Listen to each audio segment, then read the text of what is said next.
Dear student, welcome to Athar success point. So students, आज हम लोग फ्लेमिंगो बुक से क्लास 12 की सेकंड चैप्टर को कवर करेंगे,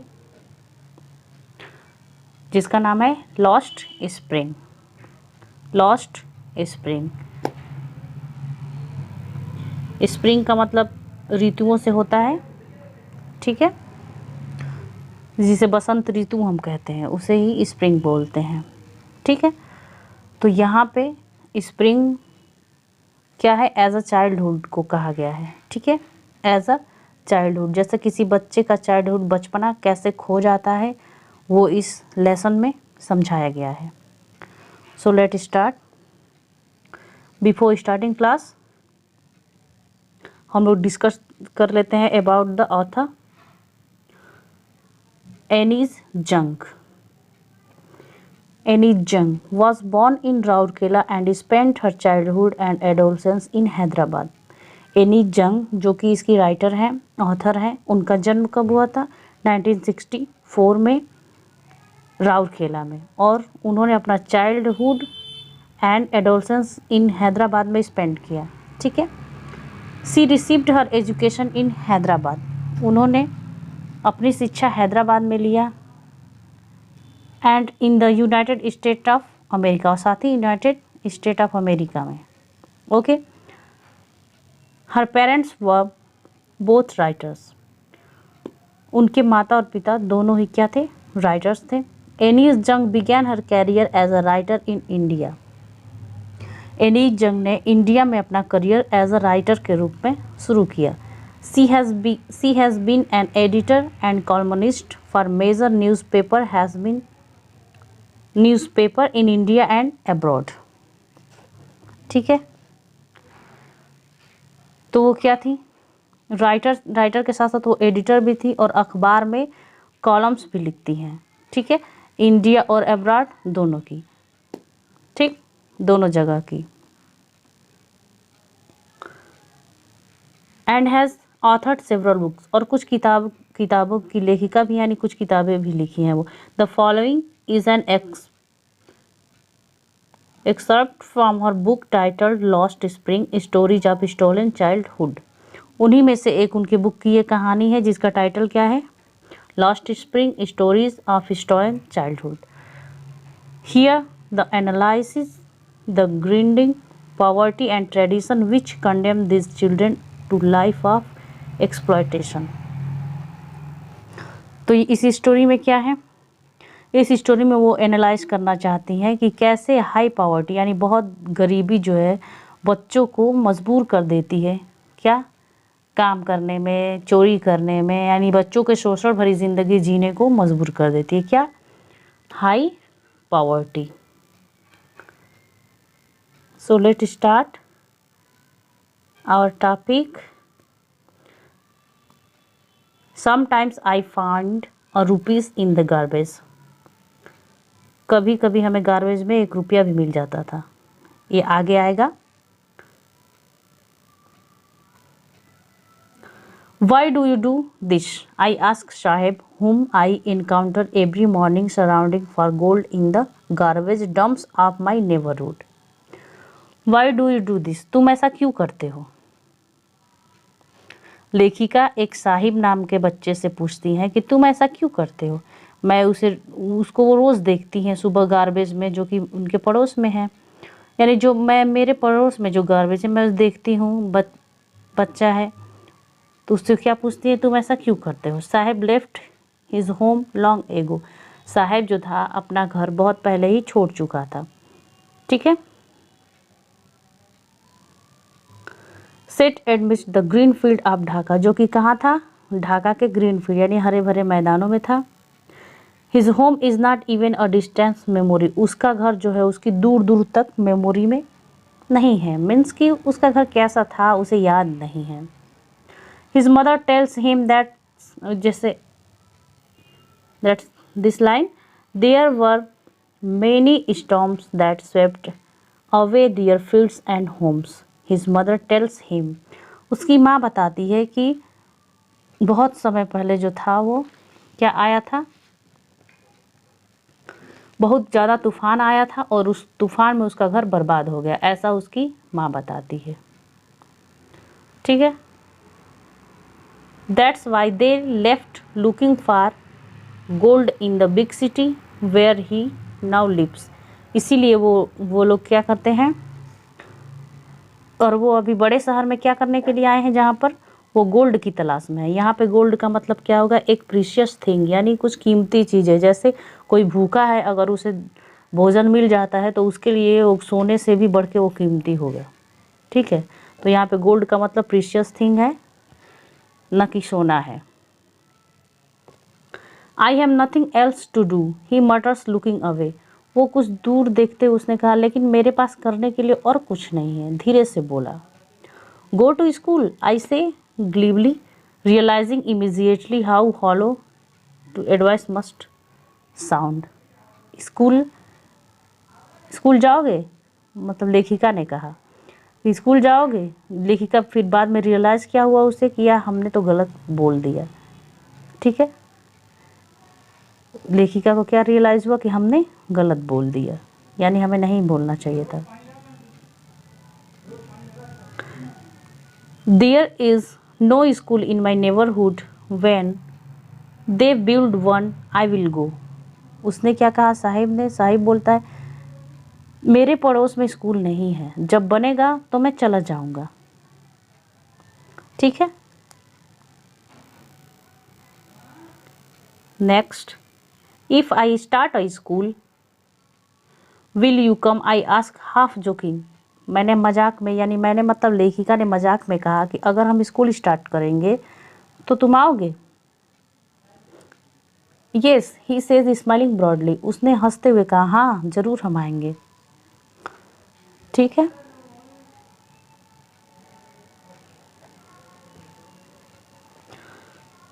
अ few days later I see him running up to me, is your school ready. कुछ दिनों के बाद उसने क्या देखा कि I few days later I see him running up to me, is your school ready. कुछ दिनों के बाद उसने देखा कि वो दौड़ के मेरे पास आया और क्या पूछा कि क्या आपका स्कूल रेडी है, यानी आपका स्कूल बन गया।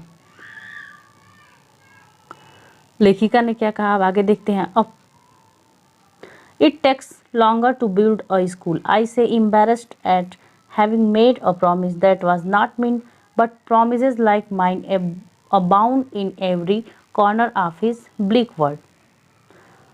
तो लेखिका ने क्या कहा कि उसे बनने में, यानी स्कूल बनने में क्या होता है, समय लगता है। ठीक, समय लगता है। और वो क्या हो गई, शर्मा गई।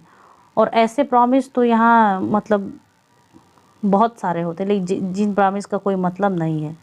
ठीक है, लेकिन मेरी तरह प्रॉमिस बहुत लोग करते हैं जो कि अंधकार में रहता है। ये कौन कहता है, लेखिका कहती हैं। After months of knowing him I ask him his name Shoaib Alam, he announces. ठीक है, कुछ महीने गुजर गए और उसे हम जान गए, मतलब वो जान गई कौन, लेखिका। तो उन्होंने उसका नाम पूछा कि तुम्हारा नाम क्या है। तो उसने क्या बताया, साहिबे आलम ही अनाउंस। उसने क्या बताया कि मेरा नाम क्या है, Sahebe Alam. He announce he does not know what it means, वो इसका मतलब नहीं जानता था। मतलब वो अपने नाम का मतलब नहीं जानता था। बहुत सारे लोग हैं जो अपने नाम का मतलब नहीं जानते कि मेरे नाम का मतलब क्या होता है। वैसे वो भी साहिब नहीं जानता था। If he new it's meaning, अगर वो इस मीनिंग को जानेगा, लॉर्ड ऑफ द यूनिवर्स, की यूनिवर्स का मालिक है वो। ठीक, कि पूरे विश्व का क्या है, वो मालिक है। He would have a hard time believing it, उसे इस पे विश्वास करने में बहुत ज़्यादा टाइम लगेगा। Unaware of what his name represent, he rooms the street with his friends. ठीक है, नाम के अनजाने में वो भटकता रहता है अपने दोस्तों के साथ, उस दोस्तों के, ठीक है, जो कि उसके दोस्त कैसे रहते हैं। An army of bear foot boys who appear like the morning birds and disappear at noon. जैसे कि मॉर्निंग बर्ड की तरह वो सब निकलते हैं, बेयर फुट यानी नंगे पैर, रहते हैं और सभी सुबह निकलते हैं और दोपहर तक गायब हो जाते हैं। ठीक, दोपहर तक गायब हो जाते हैं। Like birds, over the month I have come to recognise each of them. महीनों के बाद मैं उन सबको पहचानने लगी। किसको? उसके दोस्तों को। ऐसा कौन सोचता है? लेखिका सोचती हैं। Why are not you wearing chappals? I ask one. उनमें से लेखिका ने एक से पूछा कि तुम चप्पल क्यों नहीं पहनते हो? ठीक है। My mother did not bring them down from the shelves, he answer simply. मेरी मदर जो है सेल्फ से उठा के मुझे चप्पल उतार के नहीं देती हैं, इसलिए मैं नहीं पहनता हूँ। उनमें से एक ने आंसर किया। Even if she did he will throw them off, अगर off eats another who is wearing shoes that do not match. तो दूसरे ने क्या जवाब दिया? एक बच्चा जवाब देता है कि अगर उसकी मम्मी देगी भी चप्पल उतार के तो वो नहीं पहनेगा, जो कि बेमेल चप्पल पहना हुआ था। उसने ऐसा जवाब दिया। ठीक है।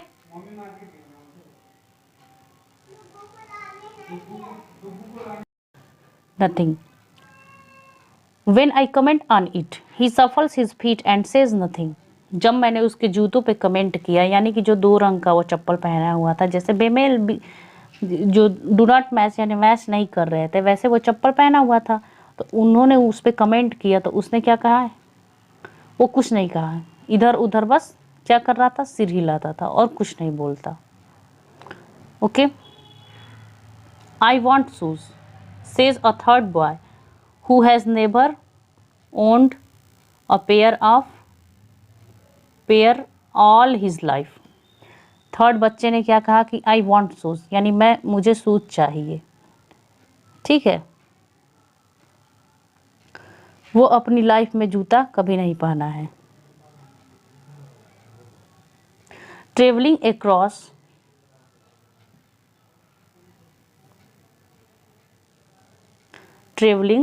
across the country, I have seen children walking barefoot in cities on village roads। लेखिका आप क्या कहती हैं? कि वह अपनी लाइफ में जूता कि हम कंट्री में बहुत घूमे हैं और देखे हैं कि बहुत सारे बच्चे ऐसे मिलते हैं जो जूते नहीं पहनते हैं। ठीक। It is not lack of money but a tradition to stay barefoot is one explanation. ये ऐसा नहीं है कि उनके पास पैसे नहीं हैं, लेकिन वो क्या है? एक ट्रेडिशन बना लिए हैं। ठीक। I wonder if this is only an excuse to explain away a perpetual state of poverty. क्या कहती हैं वो? कि ये तो गरीबी छुपाने का बहाना है कि अपनी आपकी परंपरा है। सच तो ये है कि वो एफोर्ड ही नहीं कर सकते हैं कि आप जूते पहन सकते हैं। ऐसा कौन कहता है? लेखिका कहती है। I remember a story a man from Udupi once told me. लेखिका को एक कहानी याद आ जाती है एक आदमी की, जो कि कहाँ है? उडुपी की। As a young boy he would go to school past an old temple where his father was a priest। he would stop briefly at the temple। ठीक है। जब वो छोटा था तो एक मंदिर में उसके पास वाले स्कूल में था जहाँ उसके बाबा पुजारी थे। ठीक है। he would stop briefly at the temple। वह थोड़ी देर के लिए क्या करता था? टेम्पल के पास रुकता था। And pray a pair of shoes, और भगवान से प्रार्थना करता था शूज के लिए। 30 years later I visited his town and the temple, which was now drawn in an air of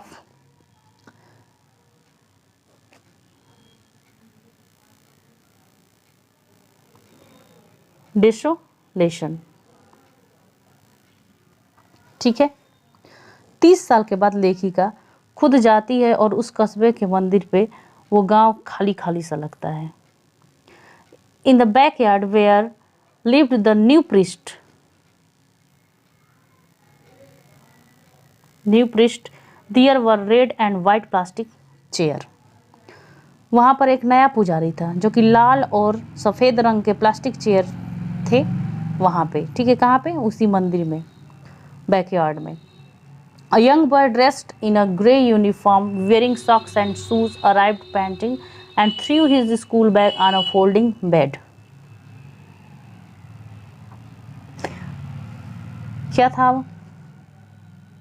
एक यंग बॉय पहना था क्या, ग्रे कलर के ड्रेस में था और जूते और मोजे दोनों पहना था. हाँपते हाँपते वो लड़का आया और बैग फोल्डिंग पर फेंक देता है. फोल्डिंग पे बैग फेंक देता है. Looking at the boy, I remembered the prayer another boy had made to the goddess when he had finally got a pair of shoes. इस बच्चे को देखकर मुझे याद आया कि दूसरा बच्चा जो भगवान को प्रार्थना किया होगा कि मेरा जूता कभी न खोए, और देवी माँ ने उसकी प्रार्थना स्वीकार भी कर ली होगी. Young boy like the son of the priest now वोर शूज.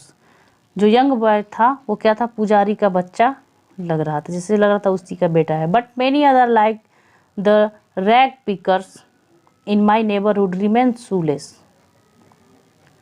लेकिन मेरे पड़ोस में जो कचरा चुनने वाले बच्चे हैं उनके पास तो यह भी नहीं, यानी उसके पास जूते नहीं हैं.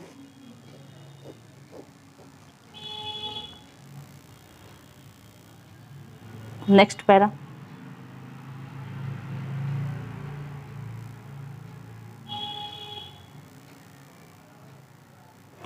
My acquaintance with the barefoot rag pickers leads me to Simapuri, a place on the periphery of Delhi, yet miles away from it metaphorically.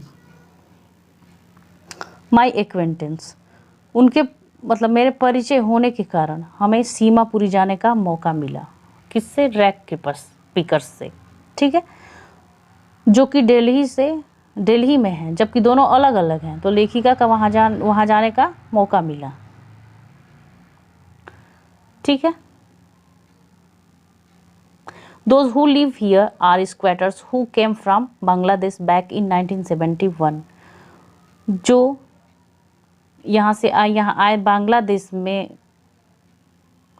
जो बांग्लादेश में 1971 से वापस आए थे, उन्हें क्या कहा जाता था? स्क्वेटर्स, ठीक है. Saheb family is among them. Saheb की फैमिली उसमें से एक थी. Seemapuri was then a wilderness, it roofs of tin and tarpaulin, ठीक है. सीमापुरी जो थी एक वेस्टलैंड थी, जहाँ वहाँ आज भी लोग क्या करते हैं, जहाँ आज भी लोगों को क्या हुआ, लोगों से वहाँ still no longer it is no longer empty, जो कि आज भी वहाँ खाली था, खाली है. In structures of mud with roofs of tin and tarpaulin. क्या था वो? मिट्टी का बना हुआ था और टीन की छत थी, तिरपाल उस पर पड़ा हुआ था, ठीक है. Divide of sewage drain as are running water like 10,000 rag pickers. वहाँ पे सीवेज की भी व्यवस्था नहीं थी, रनिंग वाटर की व्यवस्था नहीं थी. लीव 10,000, वहाँ पे 10,000 तक रैग कीपर्स थे, ठीक है. They have lived here for more than 30 years without an identity. वहाँ पे कितने तक, वहाँ पे 30 सालों से रह रहे हैं और कोई भी पहचान तथा कोई भी परमिशन के बगैर. But with ration cards that get their names off voters list and enable them to buy a grain. Voter list में नाम नहीं, जिससे कि वो enable थे buy a grain के लिए. If at the end of the day we can't feed our families and go to bed, food is more important for survival than an identity. उनके लिए भोजन ही आइडेंटिटी से ज़्यादा ज़रूरत थी. If at the end of the day we can feed our families and go to bed without any aching stomach, we would rather live here the fields that gave us know grain.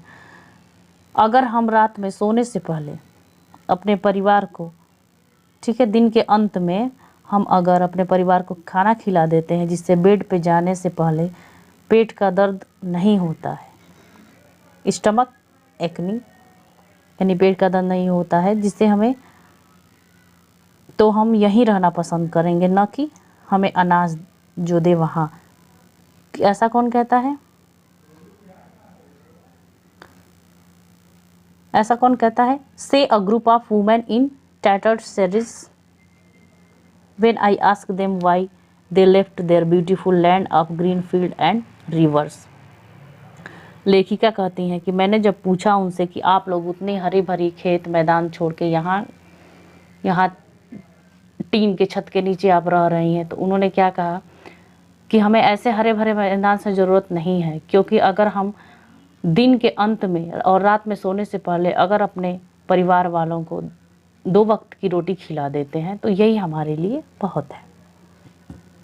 Wherever they find food, they pitch their tents that become transit home।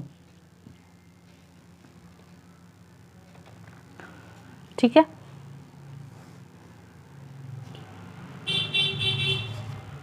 Children grow up in them becoming partners in survival.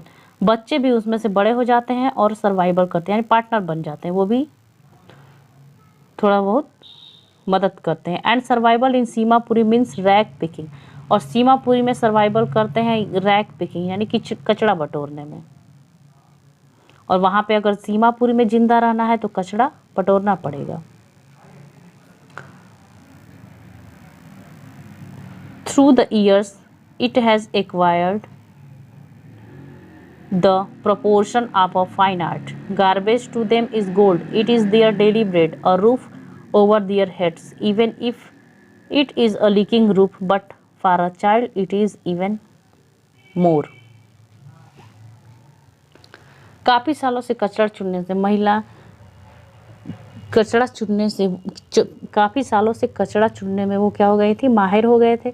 उनके लिए garbage सोने की तरह लगता था। ठीक है।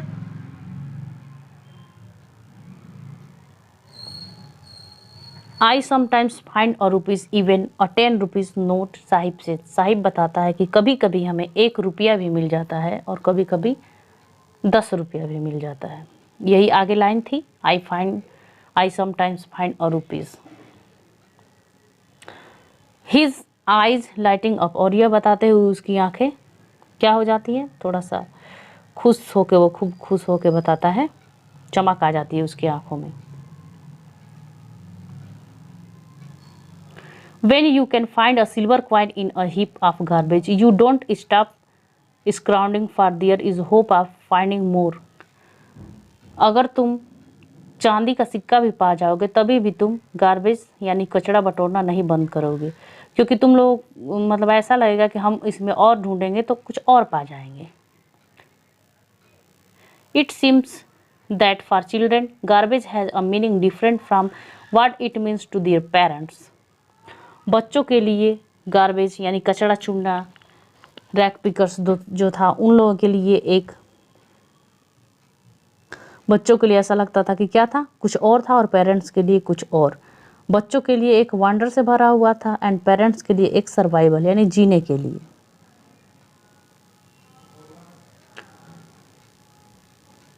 One winter morning I see Saheb standing by the fence gate of the neighborhood club watching 2 young men dressed in white playing tennis।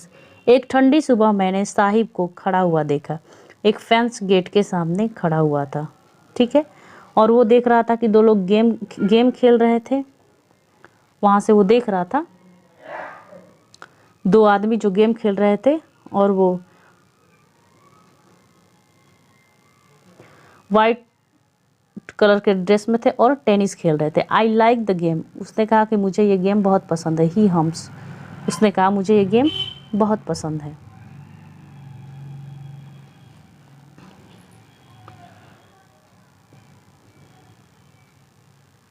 He hums, content to watch it standing behind the fence. वो वहां से खड़े होके देख रहा था।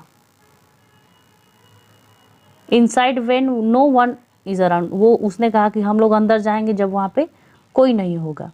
ही admits, ये देख सकते हैं आप, ये लग रहा है जैसे लेखिका है और वो लड़का है जो रैक के पास जो कचरा बटोरने वाला था वही लग रहा है।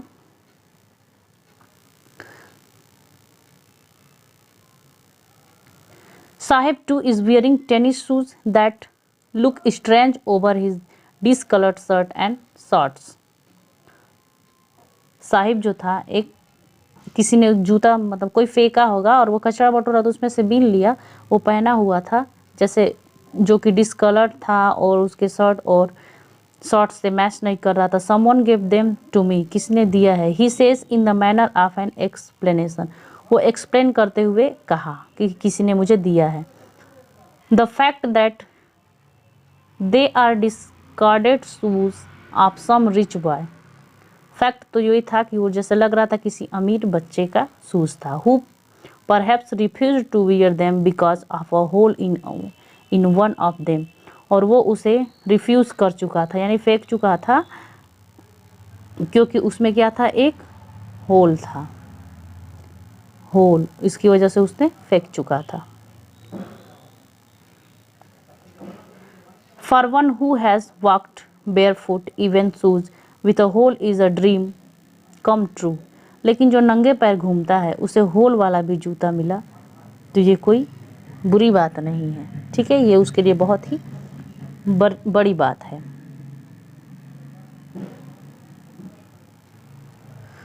But the game he is watching so intensely is out of his rich, लेकिन वो गेम को जो है बहुत ही ध्यान से देख रहा था। This morning Sahib is on his way to the milk booth, आज की सुबह साहिब दूध लाने जा रहा था। उसके हाथों में क्या था, in his hand is a steel canister, उसके हाथ में एक स्टील का क्या था, कॉइन था।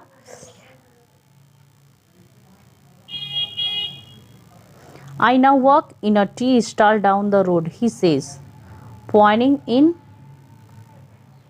the distance. मैं आज चाय की दुकान पे काम करता हूँ, ठीक है, तो दूध लेने जा रहा हूँ। I am paid 800 rupees and all my meals. उसे क्या मिलता था, 800 रुपये मिलते थे खिला पिला के। Does he like the job? क्या उसे जॉब पसंद था। कौन पूछता है, लेखिका पूछती है कि क्या तुम्हें यह काम करना पसंद आया। I ask his face I see has lost the carefree look, मतलब लेखिका उससे पूछी कि क्या उसे ये काम पसंद है। तो उसने क्या क्या, देखिए, the steel container seems heavier than the plastic bag he would carry so lightly over his shoulder. Steel का जो कांस्टर है वो हैवी है, किससे, प्लास्टिक के बैग से, जो उसे वो अपने कंधे पे लेके घूमता था। The bag was his, bag जो था, जो प्लास्टिक का कचड़े का बैग लेके वो घूमता था, ये उसका था। The canister belongs to the man who owns the tea shop, और कांस्टर किसका है, वो उस आदमी का है जिसने उसे काम के लिए दिया था, यानी उसके मालिक का है। Saheb is no longer his own master, Saheb जो है क्या था, बहुत ज़्यादा दिनों तक अपना मालिक, सोहेब अपना मास्टर मतलब खो दिया। No longer his own master, अपने मास्टर को खो दिया, यानी वो अपने आप को बोल रहा है कि मैं अपना मास्टर खुद था जब मैं कंधे पे वो लेके चलता था, प्लास्टिक कचड़े का जो थैला था। इसलिए क्या है, इससे लगता है कि सोहेब खुश नहीं है। ओके, सो चिल्ड्रन, देखिए ये था आपका पार्ट 1 लॉस्ट स्प्रिंग का, और पार्ट 2 हम नेक्स्ट पार्ट में बनाएंगे। So thank you.